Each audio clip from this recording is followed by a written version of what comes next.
est à l'honneur dans la presse, de toute façon. Oui, et la ministre de la Culture est ce matin dans plusieurs journaux, Le Figaro, Libération ou La Croix, ministre qui déclare, vous le voyez, nous devrions être le ministère le plus proche des citoyens, or nous en sommes le plus éloignés. C'est rare qu'un ministre fasse ainsi son mea culpa et reconnaisse que ses services sont trop éloignés de la population. C'est la question des zones blanches culturelles. Voyez le titre du Figaro. L'offre culturelle française est très importante, mais hélas, elle est concentrée dans seulement certains endroits. Il y a beaucoup de théâtres et de cinéma dans les grandes villes. Et puis au contraire, il y a des régions où on ne trouve rien ou presque. Voyez maintenant cette carte dans la Croix. Les zones blanches apparaissent clairement. La Normandie, la région centre, la Lorraine ou la Corse.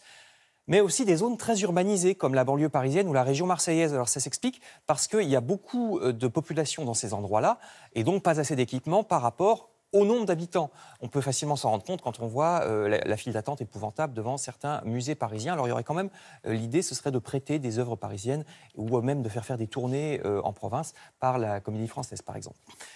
Si je vous parle de chasse aux œufs de Pâques pour ce week-end, c'est aussi un exemple, parce que si vous avez un jardin, vous l'organiserez sans doute chez vous, mais en ville, ce n'est pas toujours possible. Il risque donc d'y avoir beaucoup de monde dans les jardins publics où des chasses aux œufs seront organisées. Une liste est publiée ce matin dans Le Parisien, chasse aux œufs au château de Vaux-le-Vicomte, aux eaux de Vincennes, ou dans le parc du Palais Impérial de Compiègne, par exemple. Pour ceux qui n'ont pas de jardin chez eux, en revanche, ce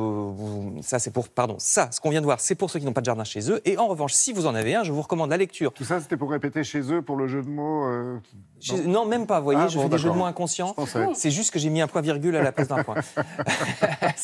Alors, cet article du Figaro, lui, qu'on va voir maintenant, vous informe des nouveautés les plus surprenantes que vous pourrez essayer de planter dans votre jardin.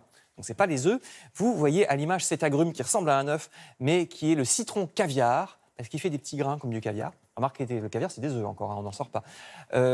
Une étonnante variété aussi de rhododendron juste à côté, des végétaux qui sont à retrouver le week-end de la semaine prochaine à la fête des plantes de Saint-Jean de Beauregard dans l'Essonne. Et oui, comme les chats, je retombe toujours sur mes pattes, quitte à dire n'importe quoi. D'ici là, nous fêterons Pâques. Les Échos n'oublient pas qu'il s'agit d'abord d'une fête religieuse. Vous voyez cette photo ici à droite de la Semaine Sainte en Espagne. Nous sommes aujourd'hui vendredi saint, jour de la mort du Christ. Donc, vous ne mangerez pas de viande, vous mangerez du poisson et des œufs de poisson éventuellement, puisque c'est le vendredi saint. Plus prosaïquement, Le Parisien, aujourd'hui en France, vous propose aussi, ici à gauche, de profiter de ce week-end de Pâques pour aller dans les parcs d'attractions. Alors l'un des plus grands du monde, c'est pas le plus connu chez nous en France, Europa Park, parce que ça se trouve en Allemagne, mais c'est vraiment juste derrière la frontière, c'est tout près de Colmar. Donc on peut quand même y aller si on est dans l'est de la France. Le Parisien qui indique aussi le calendrier des grèves, très important de l'avoir en tête si vous avez besoin de vous déplacer en transport public vers une église ou un parc d'attractions ou pour aller acheter des œufs. Je termine avec le programme de la télévision ce soir, puisque le Figaro nous conseille cette émission sur la 3 et sur un trio. Ça s'appelle Les Vrais Rois du Rire. Maillan, C'est le titre de l'article. Et le nom de l'émission, c'est Drôle pour toujours. Maillan, Poiret, Serrault. C'est un trio qui, c'est vrai, au départ, travaillait assez souvent ensemble, même si après, ils ont eu des destins un peu plus séparés. Grande émission ce soir à ne pas manquer sur la 3, c'est à 20h55 et l'article dans le Figaro. J'aime bien Les Vrais Rois du Rire. C'est vrai qu'à la 27e diffusion du même film, quelquefois, Oui, la La Cage aux télévision folles, finit par ne plus rire. Sauf qu'avec La Cage aux folles, ça marche. 2h moins le quart ça Jésus-Christ, ça fonctionne. marche. Maillan, ça marche. Merci Frédéric.